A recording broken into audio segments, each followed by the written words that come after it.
बिस्मिल्लाहिर्रहमानिर्रहीम। अस्सलाम वालेकुम नाज़रीन, उम्मीद है आप सब लोग खैरियत से होंगे। अच्छा जी, आज का हमारा जो प्रोजेक्ट था वही कल वाला।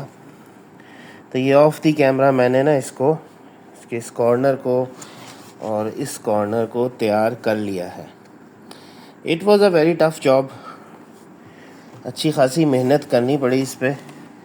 असल मेहनत इसके ऊपर ये करनी पड़ी कि ये अलाइनमेंट में आए दोनों तरफ से।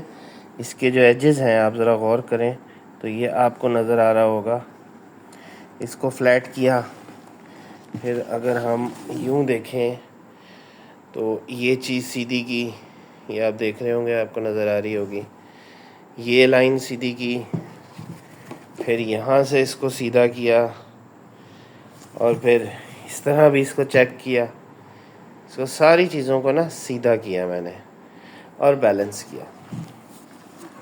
इधर से भी देखें तो ये एक अच्छा खासा जो है ना मुश्किल काम था जिसको मैंने कंप्लीट किया। अभी आपको इस पर ये कुछ लाइंस नज़र आ रही होंगी। इस पे मैं सोच रहा हूँ कि फाइनली वो जो नहीं होती बॉन्डो फिलिंग जो नॉर्मली गाड़ियों पे लगती है, वो ही लगा के ना तो ऊपर पेंट कर देंगे तो ये बिल्कुल फ्रेश लगेगा। वैसे तो मैं इसके ऊपर प्लास्टिक भी जो है वो मेल्ट कर करके तो बैलेंस कर सकता हूँ, but no it's no more. Plastic वाला काम बस ख़त्म करना है।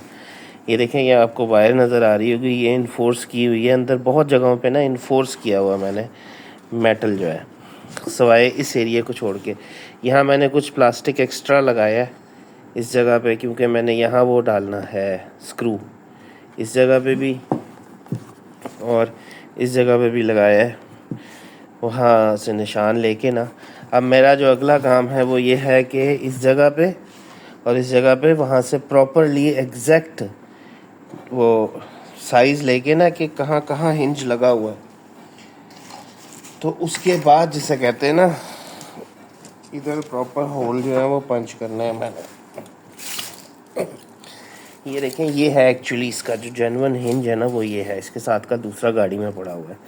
अच्छा, अब अगर मैं आपको थोड़ा सा बताता हूँ, ये है ग्लव बॉक्स का जो बॉक्स है, ठीक है। इसका असल में कलर जो था वो ब्लैक था। तो अब आप ये सोच रहे होंगे कि मैंने इसके कलर को क्या किया।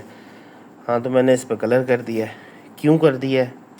एम ही बस मेरा दिल कर रहा था इसलिए मैंने कर दिया, रीज़न कोई नहीं थी, बस ज़रा वो गंदा था, ये इसके ऊपर पेंट किया तो अब ये इतना गंदा नहीं लग रहा। ये तो मैंने वैसे ही मतलब कि पेंट किया है प्रॉपरली, तो इसको स्प्रे करके पेंट करूँगा। अच्छा, अब ये जो हिंज है ना ये इस तरह से है, ठीक है। ये आप ज़रा गौर करें, ये हिंज जो है ये इस तरह से है और ये इधर आके क्लोज होता है, यानी कि आप गौर करें कि इसके और इसके दरमियान में कुछ गैप भी है। और दूसरा भी हिंज बिल्कुल एग्जैक्ट यही इसी तरह का है, ये इस तरह से इधर लगेगा। अब ये हिंज के ऊपर ये जो है ना, ये हिंज की गाइड है जो बॉडी में लगती है। अब मैं इसको बॉडी में लगा के भी दिखाना चाह रहा था, लेकिन इस वक्त आपको पता है मगरिब के वक्त बाद का वक्त है तो बाहर अंधेरा है, तो प्रॉपरली ना कुछ नज़र नहीं आएगा। This is something which should be done in daylight, specially when you are outdoors. तो जो इंडोर वाला काम था वो तो मैंने इसका कंप्लीट कर लिया है।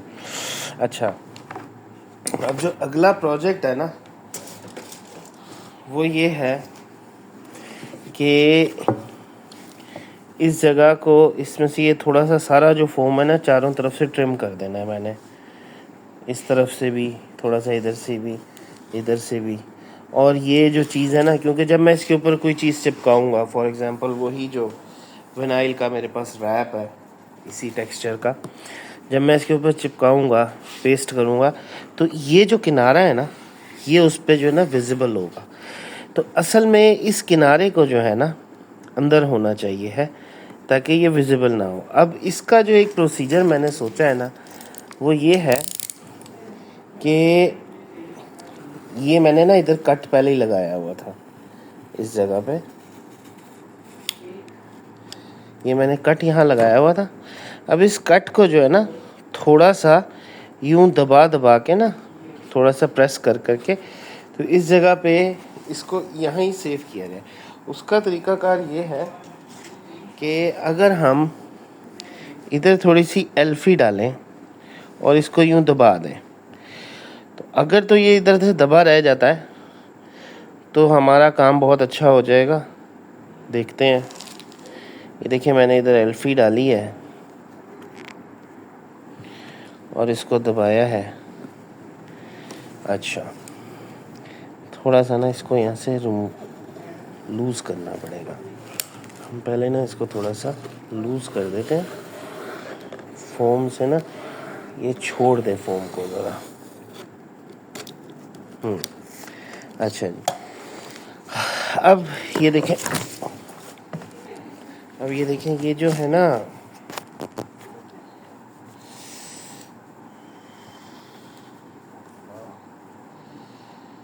गड़बड़ हो गई। चलो, अब ये देखें, ये जो फोम से पीछे जो लाइन है ना, इस जगह पे एक्चुअली ना हमें एल्फी डालनी है। इधर इस जगह पे डालेंगे एल्फी और फिर इसको यूँ नीचे प्रेस करेंगे। अगर तो ये ऐसे हो जाए तो बड़ा मज़ेदार काम हो जाएगा। सर इसको होल्ड करके देखते हैं, थोड़ी देर। हीट आ रही है, हीट मुझे फील हो रही है कि आ रही है। हाँ, अब आप देखें, ये जो है ना, ये आपको फील हो रही है, इधर नहीं है, ठीक है ना, इधर है, यहाँ नहीं है। ये प्लेस जगह जो है ना, ये प्लेन हो गई है। तो यही मैं चाह रहा हूँ कि ये सारी हर जगह पे ना एल्फी डाल डाल के इसको प्लेन कर दिया जाए, फोम के बराबर कर दिया जाए। ये देखें, अब अगर मैं इसको यूँ दबा के रखूँगा ना, तो ये वाला फोम जो है ये ऊपर आ जाएगा और ये नीचे चला जाएगा, क्योंकि बीच में हमने कट लगाया हुआ है। ये देखें,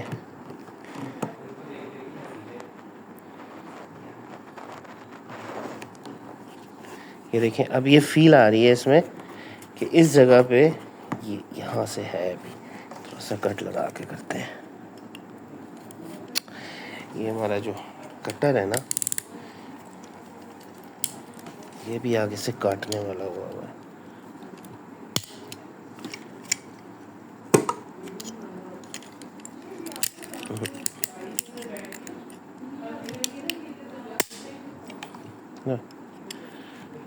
चलो, ये भी ठीक है।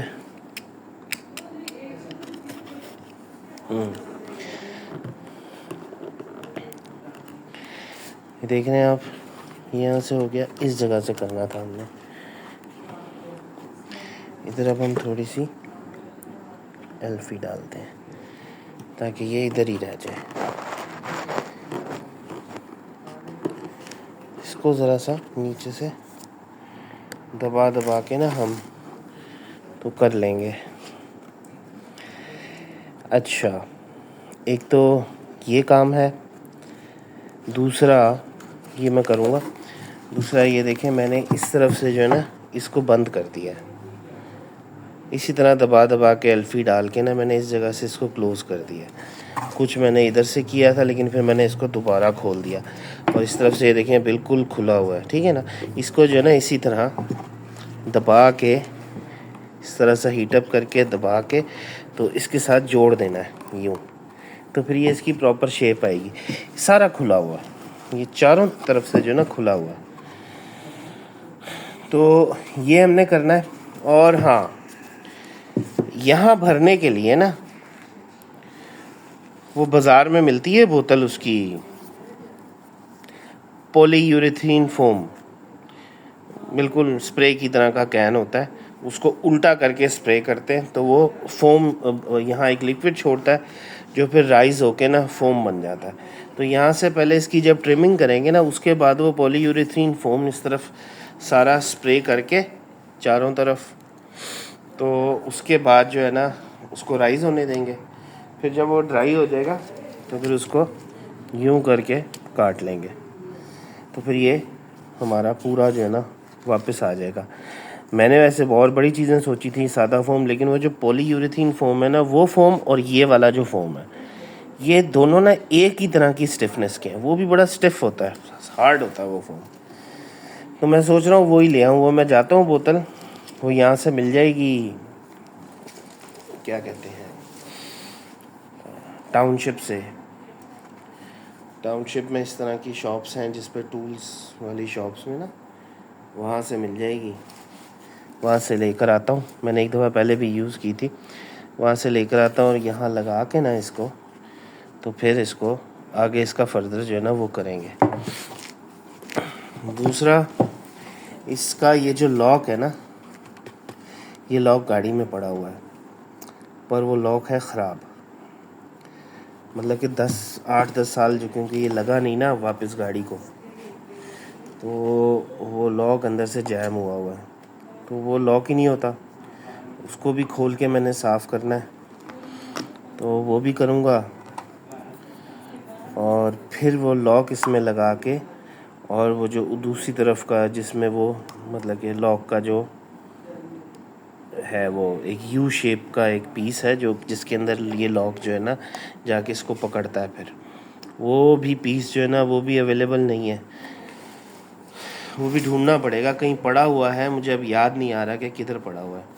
वो पीस उधर लगा के फिर लॉक लगा के इसके अंदर फिट करके इसको एक दफ़ा इसी तरह ही उसमें फ़िट करेंगे। फ़िट करने के बाद उससे पहले ये जो बॉक्स है इसका ये भी लगाएंगे। बॉक्स लगा के लॉक लगा के इस जगह पे लॉक लगेगा, इधर उसका वो यू शेप जो निकला होता है वो लगेगा जिसमें ये लॉक फिट होगा। वो दोनों चीज़ें जो है ना वो लगा के इसको एक दफ़ा लॉक के ऊपर फिट करके फिर देखेंगे कि ये किस तरह से बैठता है। फिर जहाँ बैठता है ना उधर फिर जो है ना मैं ये जो इसके हिंज हैं उनके जो है ना प्रॉपरली निशान बनाऊंगा। तो ये काम सारा दिन का है, इस वक्त का नहीं है। तो मतलब कि इसके ऊपर फर्दर हम कुछ भी नहीं कर सकते जब तक हम ये स्क्रूज़ जो है ना इनकी लोकेशन नहीं फाइंड आउट कर लेते, वरना ये होगा नहीं। क्योंकि फिर अगर हमने ये बना लिया और हमसे फिर ये ना हुआ तो फिर काम ख़राब हो जाएगा उल्टा। दूसरा है ये भी मैं खोल के लाया हूँ। अब ये क्या है ये देखें, ये है सेंटर कंसोल इसका गाड़ी का, ठीक है ना। ये ओवरऑल तो बिल्कुल ठीक है, साफ़ सुथरा है, ठीक है ना, आप देख रहे हैं। लेकिन इसकी इस साइड पे ना डैमेजिंग है थोड़ी सी। एक तो ये देखें, ये है डैमेज, ये मैंने रिपेयर की हुई है, ये काफ़ी साल पहले मैंने इसको रिपेयर किया था। ये देखें, ये इसके अंदर ये सिगरेट के बट्स नहीं होता, सिगरेट का जो फ़िल्टर होता है उसको निकाल के ऊपर पर एल्फी लगाई हुई है, ये भी लगाई हुई है, ये भी लगी हुई है। ये सारा टूटा हुआ था। एक्चुअली इसको खोलने का मकसद ये था कि इसको एक दफ़ा जो है ना फ्रेश कर दिया जाए, साफ़ सूफ करके। अब ये जो इसके जो पिछले कंट्रोल्स हैं ना, ये वाले, ये इसके पीछे हैं कंट्रोल्स। तो ये इसका रेयर एयर कंडीशनिंग का कंट्रोल है, और ये लाइट सिगरेट लाइटर है, ये ट्यून और प्रोग्रामिंग है। अब ये ट्यून और प्रोग्रामिंग तो खैर नहीं चलती, लेकिन ऑब्वियसली अगर लगा हुआ है तो इसको कुछ ना कुछ तो करना पड़ेगा ना। प्लस आप ये गौर करें, ये एयर कंडीशनिंग कंट्रोल के ऊपर एक कैप आती है, मतलब कवर है, कोई ढक्कन था। क्योंकि आप ज़रा गौर करें, एक ये सुराख है, एक ये सुराख है, तो इस जगह पे ना कोई डोर लगा हुआ था प्लास्टिक का, एक ट्रांसपेरेंट प्लास्टिक का जो यूँ खुलता था। और ये देखें ये स्टॉपर्स लगे हुए हैं रबड़ के, तो ऑब्वियसली इधर कुछ था। तो वो भी जो है ना बना के ना तो इसके ऊपर लगाना है। तो इसलिए मैंने ना इसको खोला है, क्योंकि ये अगला प्रोजेक्ट मैं ना ये वाला करूँगा। प्लस ये जो इसका है ना ये ढक्कन, ये वाला जो इसका डोर है, ये बड़ा ऊपर से ना डर्टी हो गया हुआ है। तो इसको खोल के ना अंदर से सारा ये बाहर निकाल के, तो फिर इसको अच्छी तरह जो है ना तेज़ किसी डिटर्जेंट से वॉश करेंगे। ड्राई करेंगे और इसको फिर प्रॉपर दोबारा लगाएंगे। प्लस ये सारा जो प्लास्टिक है इसको अच्छे तरीके से जो ना वॉश करके फ्रेश करेंगे और इसकी सेटिंग करेंगे। थोड़ा सा ना ये इस जगह से टेढ़ा भी है ये वाला एरिया, और ये थोड़ा अंदर भी दबा, इसको भी हॉट एयर गन से जो ना खोलेंगे। प्लस आप ये देखें इसके ये जो स्क्रू के होल्डर्स हैं ना, जिस तरह ये हैं, ये देख रहे हैं, ये वाले टूटे हुए हैं, ये भी रिपेयर करने हैं ये दोनों। प्लस ये वाले भी जिसे कहते हैं ना, ये भी टूटे हुए हैं, ये वाले साइड्स वाले, ये भी रिपेयर होने हैं। दोनों तरफ के जो ना ख़राब हैं, ये देखें ना, इनमें आप स्क्रू घुसाओ तो स्क्रू नीचे ही चला जाता है, इसको नहीं होल्ड करता। पहले इधर किसी ने बड़ी बड़ी वॉशर्स रख के जो है ना कसा हुआ था, तो वो नहीं काम अच्छा। इनके स्क्रूज़ को जो है ना दोबारा हमने ना रीबिल्ड करना है, इनके स्क्रू होल्डर्स को। तो ये है जनाब इसका सारा काम जो मैंने अब नेक्स्ट करूँगा। अब सुबह होती है ना तो मैं डे लाइट में ये जो मेरा ग्लव बॉक्स का काम है इसको शुरू करता हूँ।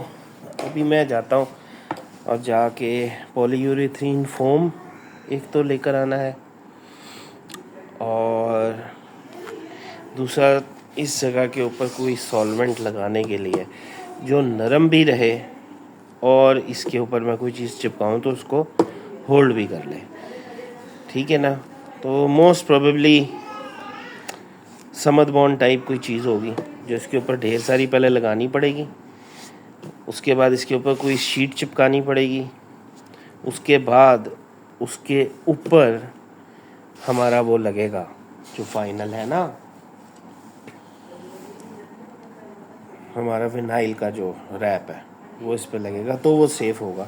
क्योंकि वो इतना बारीक रैप है कि अगर वो डायरेक्ट इसके ऊपर लगा दें, फ़र्ज़ करें वो चिपक भी जाता है, तो वो इतना बारीक है कि उसके ऊपर आप यूँ नाखून भी मारेंगे ना तो वो फट जाएगा। तो ज़ाहिरी बात है उसके नीचे ना कोई मोटी चीज़ होनी चाहिए जो उसके साथ सही तरह एडहेसिव चिपकी हुई हो, ताकि उसके ऊपर कोई चीज़ लगे भी तो वो डैमेज ना हो, ठीक है। इस जगह पे तो चलो हो जाएगा क्योंकि ये इसके नीचे बड़ी अच्छी स्टिफ शीट है ये पुरानी जो है, जब इसके ऊपर ही लगेगा तो ज़ाहिरी बात है वो सेफ़ हो जाएगा, लेकिन इस जगह पे वो सेफ़ नहीं होगा। इधर हमें पहले कोई चीज़ लगानी पड़ेगी, तो उसके लिए अब मैं मार्केट जा रहा हूँ। एक पॉलीयूरेथीन फोम की बोतल और कोई इसके ऊपर एडहेसिव और कोई शीट जो इसके ऊपर लगा दूँ ताकि ये जगह भी पक्की हो जाए। तो चलें फिर मैं निकलता हूँ मार्केट के लिए, और फिर बाकी जो भी वीडियो होगी वो हम कल अपलोड करेंगे। अब के लिए इतना ही। अल्लाह हाफ़िज़।